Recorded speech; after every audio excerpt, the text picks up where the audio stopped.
So I'm trapped in a vault by Todd Howard, and he'll only let me out if I find that his dragons in the Elder Scrolls Skyrim are more realistic than not.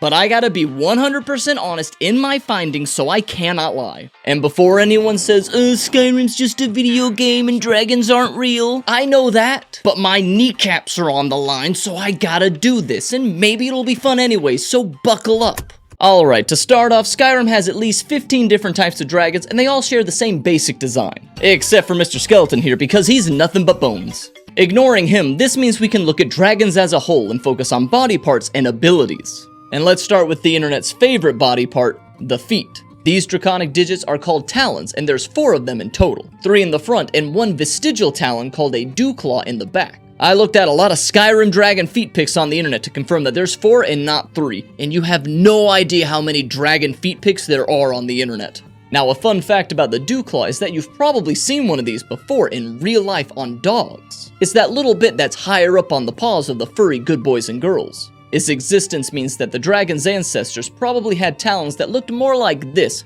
but over time it evolved further up the leg. The change in its talons could be because of a number of reasons. Perhaps it just didn't need it as much anymore, or perhaps its new positioning helped it hold larger prey. But whatever the evolutionary reason for the change is, the fact still remains that this is how it looks in game. Anyways, this is actually a pretty common way of designing the feet of a dragon. And to understand why flying reptiles would have such feet when land-based reptiles have feet like those, we need to look at the most plentiful example of flying reptiles on Earth.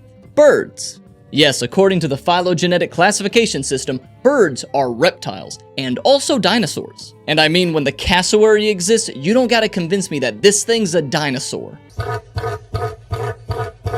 Jurassic Park is real, and it's everywhere, folks. Now, talons are most commonly seen in predatory birds that need to get a good grip on their meal so that it doesn't escape and become fast food. So it makes sense for dragons to have them, as they are definitely predators and everything else it's prey. While the size and angle of the talons varies, the design of 4 in total with some in the back is the common factor. They're kind of like an effective crane game that doesn't try to steal my money, but they do try to steal my pets. And so that is 1 realism point for the dragons. Looks like we're off to a good start, Todd. Going forward, there are going to be 3 boxes that I put factors into: realism, unrealism, and hypothetical for those that are not typically seen in nature, but maybe they could be. Or depending on unknown information, may be possible for the Skyrim dragon. I mean, if I can math and science my way into making dragons seem more realistic, I will. I gotta keep my dream of genetically engineered dragons alive somehow. Alright, next up, let's talk tails. Now, you may be thinking that tails are obviously realistic. I mean, reptiles are known for them after all. Crocodiles, geckos, T-Rexes, you name it, it's got one. But here's the thing. Not many flying creatures have long tails, not counting feathers though. Even land reptiles that have long tails either have them for balance or for a utility purpose, such as propelling them through water, grabbing onto things, or just plain defense. Knockout! However, as seen in birds and pterosaurs, which are not dinosaurs by the way, completely different classification, they usually have small tails. And that's because longer tails means more drag, and more drag means less efficient flying. And for those that don't know, drag is the resistance to an aircraft's flight through the air. So when you're flying through the air, reducing the amount of drag is gonna be way more important than anything else. So most likely long tails would have been evolutionarily pushed out over millions of years. So I'm sorry to say that such a long tail is gonna be 1 point for unrealistic. Sorry, Todd, but at least the long tail was a good visual. Next up is the most iconic body part of the dragon, the wings. This one's a bit more complex, because unlike how most dragons are depicted, the wings of the Skyrim dragon are replacing its forelimbs. Usually for Western-style dragons, they have their wings over their shoulders while they have 4 legs, or for Eastern dragons, they have no wings at all and just noodle their way through the sky. And while I love these classical designs as it makes them look like a force of nature, they are unfortunately unrealistic. I mean, ignoring magic, how the heck is a Chinese dragon gonna fly slithering through the air like that? The best that it can hope for is gliding with some skin flaps. Now, evolving forelimbs into wings is actually pretty common IRL, as seen with birds and the now extinct pterosaurs. And before anybody says it, no, we're not counting insect wings. We're not even 100% certain how those things evolved in the first place. Now, the reason for this being more realistic is quite simple. I mean, have you ever wondered why all non-insect land animals have 4 limbs? Why all arachnids have 8 limbs? And even why all animals in Avatar have 6 limbs? It's because they all share a common ancestor that had that many limbs, and developing more or less limbs while still being viable is really unlikely.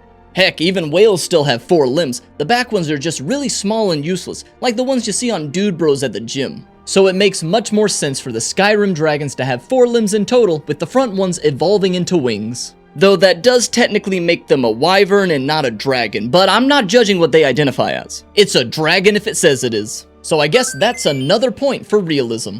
However, there is something odd about the dragon's wings, and that would be its shape. Looking at said shape and bone structure, you might be saying to yourself that it looks a bit familiar, and it does, but not from any bird or pterosaur, but from bats. You see, nature has a cornucopia of different wing types on display. For example, a bird wing primarily has what we would consider to be fingers towards the ends of the wings, and then covered in feathers to give them the ability to fly. As for ancient pterosaurs, they didn't have a wing structure like the dragons of Skyrim either. Instead, they had their fingers and hands towards the center of the wing, with the rest of it being formed by one really long finger and skin stretched over it for flight. Bats, however, pretty much just have ginormous hands with skin covering them, creating a type of wing, just like the dragons we see in-game. So the wing shape of the dragons in Skyrim is completely foreign to reptiles, but the norm for bats. And yes, the bats of Skyrim have the exact same wing type, I checked. Now, as much as I'd like to say that the dragons are related to the bats of Tamriel, this is more likely a case of what is known as convergent evolution, which was famously depicted in the hit games Pokemon Scarlet and Violet with the Wiggler and Diglett. In case you don't know, convergent evolution is when 2 unrelated species evolve similar adaptations, like bills, tails, and even wings. And in the game of Skyrim, the dragon and bat wings are just an extremely similar case. But all in all, that is totally realistic, so that's another point for realism. 2 points for realistic wings? Wow, all that time in the chess club really did make you smart, huh, Todd? Yes, I was in the chess club. Next up is the ability to fly, because I have a hard time believing that these dragons can fly with such itty-bitty wings. According to all known laws of aviation, there is no way that a dragon should be able to fly. Its wings are too small to get its fat little body off the ground. And before anyone says it, I know that they use magic to fly. I read King Edward's Part 12, and if anybody says, I bet this guy didn't read every book in Skyrim, I'm gonna rage. I mean, I didn't read every book in Skyrim, just some of them. I'm not Brian David Gilbert, y'all. I just really like looking into things scientifically for fun, and this video is for fun, so let's roll the numbers and see if these dragos can fly. To find out if flight is even possible, we need data such as length, wingspan, and the weight of a dragon. Now, as far as I know, there are no official metrics on Skyrim's dragons, so let's make some assumptions. Let's use the length of a T-Rex for comparison, because T-Rexes are cool. A dragon is a bit more than the length of a T-Rex, according to this random image on Google that I found. And a T-Rex's length is about 12.5 meters, so let's say that the dragon is about 14 meters long, or 45 feet. Next, we need to know the wingspan, and using the finest of MS Paint pixels, I found that the wingspan is about 1.125 times the length of a dragon, so 15.75 meters long. Then as for the wings area, I turned it into a weird shape made of right triangles using its length as a measuring tool that you can see on screen now, and I found that it has an area of 36.72 meters squared. And last, we need to know the dragon's weight. Using a T-Rex again as a reference because T-Rexes are cool, we find that since it is almost the same size, a dragon would weigh around 17,000 pounds or 7,700 kilograms. Then plugging all of that information into the equations for required force and lift, we find that a dragon would need to reach a speed of 130 miles per hour or 75.6 thousand newtons of force. That is not happening no matter what. But a T-Rex is a bit more thick than our dragon is. So what if instead we based its information off of a crocodile, because crocodiles are also cool. Compared to a croc, our dragon here is about the length of 3 of them, but let's throw in an extra crocodile to account for the dragon's height. Seeing how an American crocodile weighs about 1,000 pounds, that would make our dragon weigh 4,000 pounds in total, or around 1,800 kilograms. Pumping that new weight into our equations, we now find that the dragon would need to reach a speed of 63 miles per hour, or 17.8 thousand newtons of force. which may be possible if it was diving off a high enough cliff and gliding to start its flight. But even then it'd still be unlikely, and they'd be on the ground most of the time anyways. But what's definitely still impossible is the vertical liftoff that we see in-game. They'd still need magic to pull that off. However, if we based its weight on the Quetzalcoatlus, the largest flying animal ever to exist before Queso got on an airplane, we find that it may be possible. The dragons in-game are a bit more than 1.5 times the length of a Quetzalcoatlus, and ignoring how they are way thicker than this pterosaur,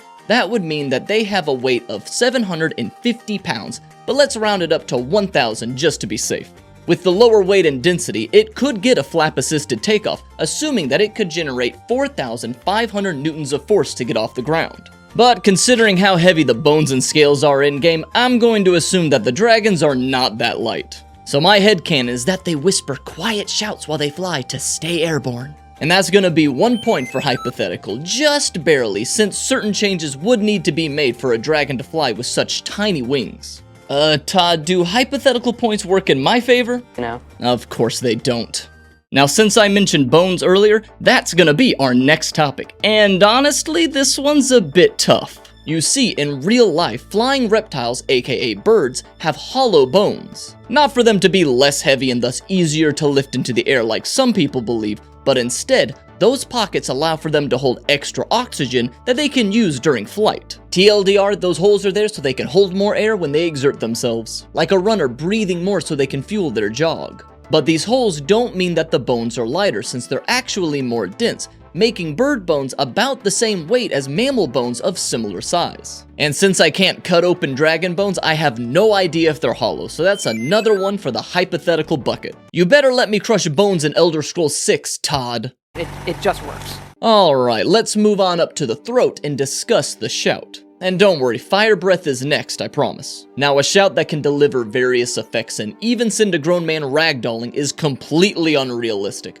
but not as unrealistic as you might think. First of all, sound wave-based attacks can already be seen in nature. For example, the pistol shrimp uses these waves to stun prey in the ocean. By closing its claw at high speeds, it produces something known as a cavitation bubble, that when popped produces a sound of 218 decibels, and heat that is briefly as hot as the surface of the sun at 4,700 degrees Celsius. But don't go thinking that it's frying its prey alive to catch them, because it's actually the force of the bubble pop that stuns them. And yes, this is still technically a sound wave-based attack, as is what's called an acoustic shockwave. But unfortunately for our fanged friend here, this attack is completely impossible on land, even if scaled up to the size of a dragon, because water is 100% necessary to form a cavitation bubble. For an example of land-based sound attacks, we can look to the tiger. Stay with me on this. Listening to its roar, you may think nothing of it, but it holds a hidden detail.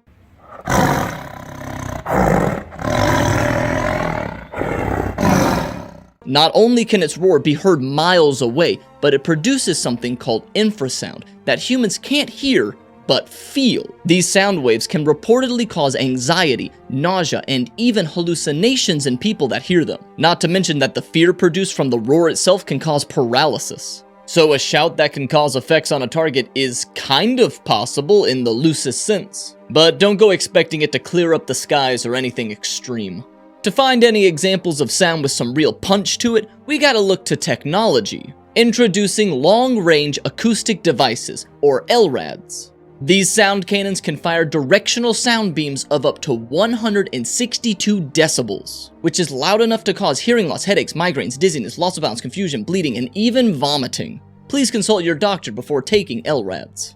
And then there is the sonic boom. Sonic boom! No, not that sonic boom. No, not that one either.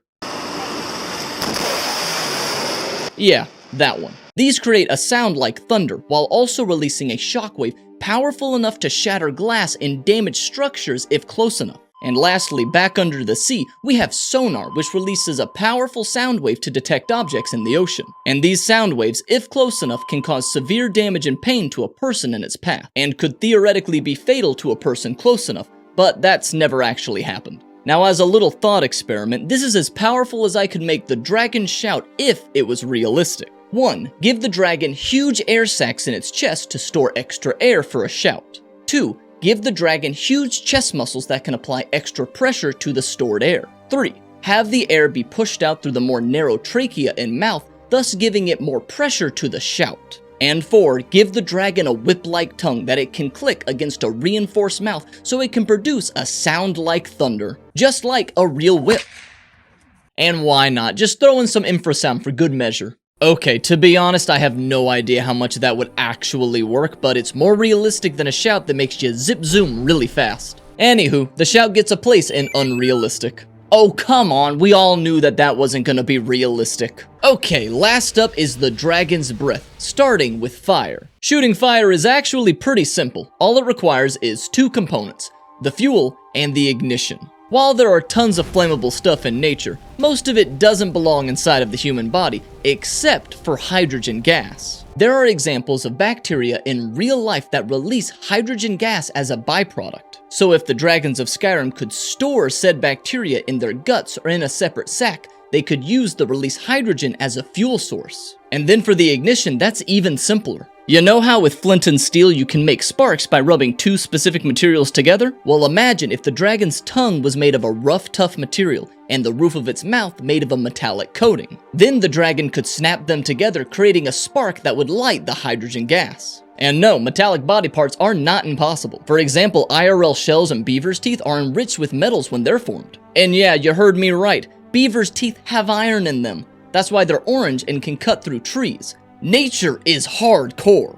Back with the dragon, with those adaptations, it could use its chest muscles to shoot out the stored hydrogen gas, and then use its coarse tongue to ignite it, thus shooting fire. Now, would it be realistic for this to evolve naturally, or for an animal to be able to withstand flames inside of its maw, or form a densely metal mouth? Not really, but imagine how cool that would be. And the main problem is gonna be how the heck a dragon would make it so that only hydrogen gas is gonna be stored in its fuel sac and not just all gases, making it more of a fart sac than anything else. Having said all that, you may be thinking that firing explosive materials is only possible with mechanical technology, but you'd be wrong.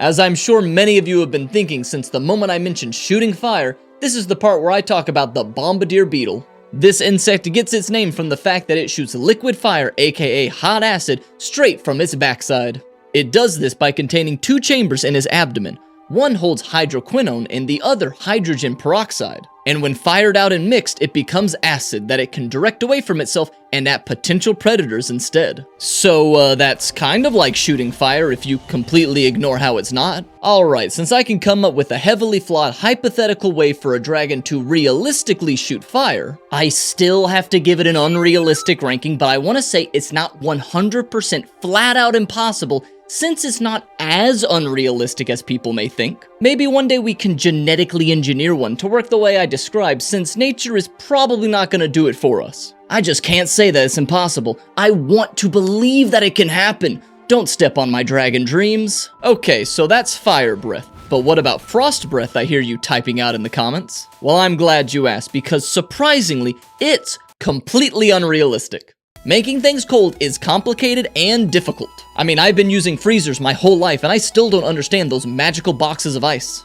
Unlike heat and fire, cold is the absence of heat. So a hypothetical animal couldn't just shoot out the essence of cold. It's gotta shoot something that takes in heat. And I don't think any animal can store something like ice or liquid nitrogen safely or naturally. I mean, usually animals want to avoid getting cold. That's why nature evolved fur, blubber, and the hot tub. So yeah, that's gonna be another point for unrealistic.